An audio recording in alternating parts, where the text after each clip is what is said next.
मित्रो जनान् चित्रम् देवानाम् जनान् मित्रः देवानाम् चित्रम् मित्रो जनान् चित्रम् देवानाम् जनान् यातयति देवानामुत यातयति जनान् मित्रः देवानाम् चित्रम् मित्रो जनान् चित्रम् देवानाम् जनान् यातयति देवानामुत यातयति ब्रुवाणः उदागात् ब्रुवाणो यातयति जनान् मित्रः देवानाम् चित्रम् मित्रो जनान् चित्रम् देवानाम् जनान् यातयति देवानामुत यातयति ब्रुवाणः उदागात् ब्रुवाणो मित्रः गादनीकम् मित्रो ब्रुवाणो यातयति जनान् मित्रः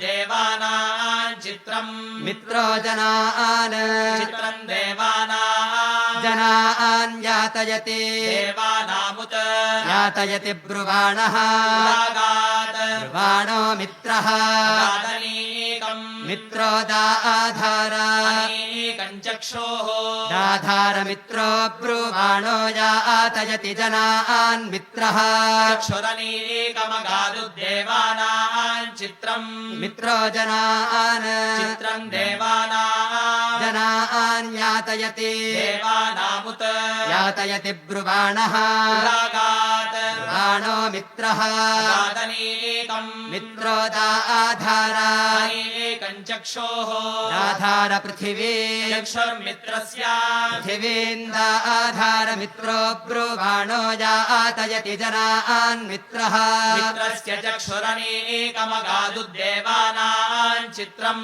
मित्रो जनान् चित्रम् देवानाम् जनान् यातयति देवानामुत यातयति ब्रुवाणः उदागात् ब्रुवाणो मित्रः गादनीकम् मित्रो दाधार अनीकम् चक्षुः दाधार पृथिवी चक्षुर्मित्रस्य पृथिवीमुत मित्रस्य वरुणस्य उत पृथिवीन्दाधार मित्रो ब्रुवाणो यातयति जनान् मित्रः वरुणस्य मित्रस्य चक्षुरनीकमगादुद्देवानाम् चित्रम् मित्रो जनान् चित्रम् देवानाम् जनान् यातयति देवानामुत यातयति ब्रुवाणः उदागात् ब्रुवाणो मित्रः गादनीकम् मित्रो दाधार अनीकम् चक्षुः दाधार पृथिवी चक्षुर्मित्रस्य पृथिवीमुत मित्रस्य वरुणस्य उतद्या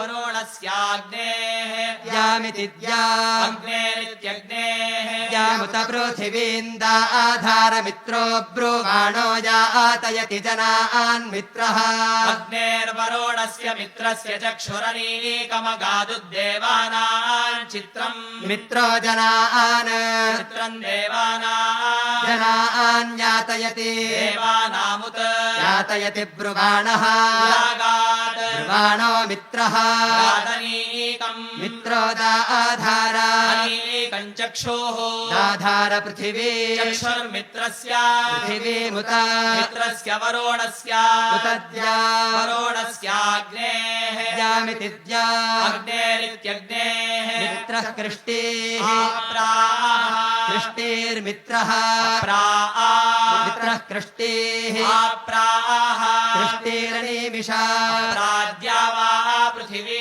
अनिमिषा कृष्टिर्मित्रः द्या वा पृथिवी अप्राः मित्रः कृष्टिः आप्राः कृष्टिरनिमिषा प्राद्या वा पृथिवी अनिमिषाभिः द्या वा पृथिवी अन्तरिक्षम् अनिमिषेत्यनिमिषा द्या वा पृथिवी दिद्या वा पृथिवी अभ्यनिमिषा कृष्टिर्मित्रः अन्तरिक्षम् द्या वा पृथिवी अप्राः मित्रः कृष्टिः आप्राः कृष्टिरनिमिषा प्राद्या वा पृथिवी अनिमिषाभिः द्या वा पृथिवी पृथिवी अन्तरिक्षम् अनिमिषेत्यनिमिषा द्यावा पृथिवी द्यावा पृथिवी अभिचष्टे अन्तरिक्षम् सूर्याः षष्टेभ्यनिमिषा कृष्टीर्मित्रः सूर्योऽन्तरिक्षम् द्यावा पृथिवी अप्रा मित्रः कृष्टीः अप्राः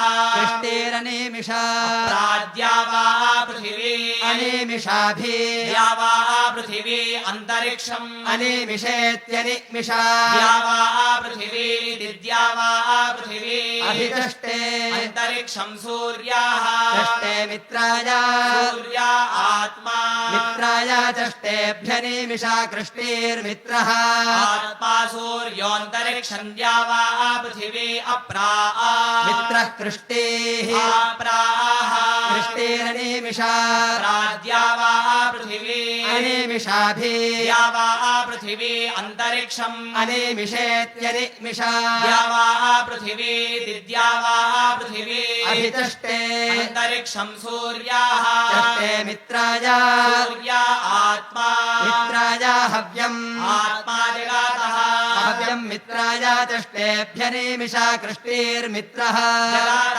आत्मा सूर्योऽन्तरिक्षम् द्यावा पृथिवी अप्रा मित्रः कृष्टीः प्राः कृष्टीरनिमिषा प्राद्यावा पृथिवी अनिमिषाभिः द्यावा पृथिवी अन्तरिक्षम् अनिमिषेत्यनिमिषा द्यावा पृथिवी द्यावा पृथिवी अभिचष्टे अन्तरिक्षम् सूर्याः चष्टे मित्राय सूर्या आत्मा मित्राय हव्यम् आत्मा जगातः हव्यम् घृतवात् जगातस्तस्थुषाः घृतवद्भव्यम् मित्राय चष्टेभ्यनिमिषा कृष्टीर्मित्रः स्थुषो जगात आत्मा सूर्योऽन्तरिक्षम् द्यावा पृथिवी अप्रा मित्रः कृष्टीः प्राः कृष्टीरनिमिषा प्राद्यावा पृथिवी अनिमिषाभिः द्यावा पृथिवी अन्तरिक्षम् अनिमिषेत्यनिमिषा द्यावा पृथिवी द्यावा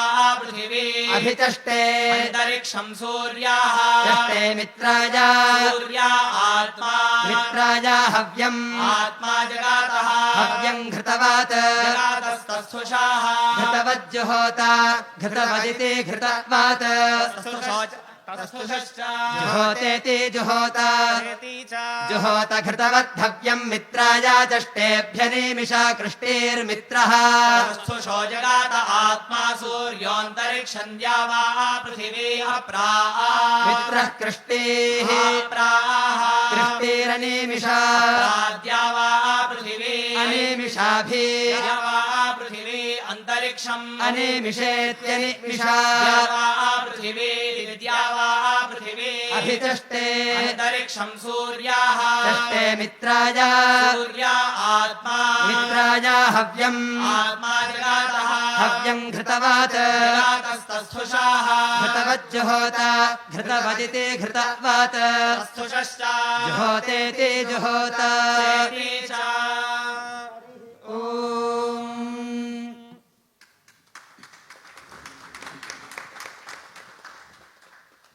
ఈరోజు ఈ ఋషి పంచమి రోజు మనం చతుర్వేద శ్రవణం చేశాం. ఆ చతుర్వేదాల్లో ఉండేటువంటి చాలా ముఖ్యమైన కొన్ని మంత్ర భాగాలను ఈరోజు విన్నాం. విశేషంగా రథం చదివారు. ప్రారంభంలో చదివింది చివరిలో చెప్తున్నాను, ఎందుకంటే అది చాలా ముఖ్యమైనది కాబట్టి. ఎంత ఏకాగ్రత కావాలి ఆ మంత్రభాగాన్ని చెప్పాలి అంటే అది సామాన్యమైన విషయం కాదు. ఎలాగైతే రథానికి రెండు చక్రాలు ఉంటే గాని రథం నడవదు. కానీ ఏ చక్రానికి ఆ చక్రమే మనం విడిగా పరిశీలన చేస్తే ఇది తిరుగుతూ ఉంటుంది, అది తిరుగుతూ ఉంటుంది. ఏ ఒక్కటి ఆగిపోయినా కూడా రథం ఆగిపోతుంది. ఇది తిరగాలి, అది తిరగాలి. ఆ మధ్యలో మాత్రం ఆ ఒకే కాడ ఈ రెండు చక్రాల్ని కూడా పట్టుకుని ఉంటుంది. అలాగే ఆ ఋగ్ మంత్రం అనేది ఈ రెండు చక్రాల్ని పట్టుకుని ఉన్నది. కాకపోతే ఈ చక్రమే, ఆ చక్రమే. ఈ రెండు చక్రాలు కలిసి ఒక రథం నడిచినట్టుగా ఈరోజు ఆ రథ భాగాన్ని చెప్పారే, అది చాలా అద్భుతం. ఎందుకంటే ఇదే ఒక మంత్రం, అదే ఒక మంత్రం. ఈ మంత్రంతో ఆ మంత్రం కలవటానికి లేదు. ఈ చెప్పే వాళ్ళకి ఈ మంత్రం వచ్చు, ఈ చెప్పే వాళ్ళకి ఈ మంత్రం వచ్చు. కాబట్టి ఈ మనస్సు లాగుతూ ఉంటుంది ఈ పక్కకి. అదే మిత్రో జనాన యాతయతి ప్రజానన్ మిత్రోదాధార పృథివీమ అది చెప్పారు వీళ్ళు. ఈరోజు వీళ్ళేమో చిత్రం దేవానాముదగాదినీకం అది చిత్రం దేవానం వీళ్ళు చెప్పారు. ఈ చిత్రం దేవానం చెప్పిన వాళ్ళకి మిత్రోజనాన్ని వచ్చు, మిత్రోజన అని చెప్పే వాళ్ళకి చిత్రం దేవానం వస్తూ ఉంటే మనస్సు సహజంగా అక్కడికి వెళ్తూ ఉంటుంది. ఒకే మంత్రాన్ని చెప్పటం అది అందరికీ సులభంగానే ఉంటుంది. కానీ ఈ రెండు మంత్రాల్లో వాళ్ళు ఇటు రాకూడదు, ఇటు వాళ్ళు అటుపోకూడదు. అంటే ఏకాగ్రత. ఆ ఏకాగ్రత అనేది వేదధారణకి చాలా అవసరం కాబట్టి దీన్ని సంరక్షించాలి. కాబట్టి ఇటువంటి వికృతుల్ని మనకు అందించారు శ్రీ గురుదత్త. వేదమాత్రే నమో నమః.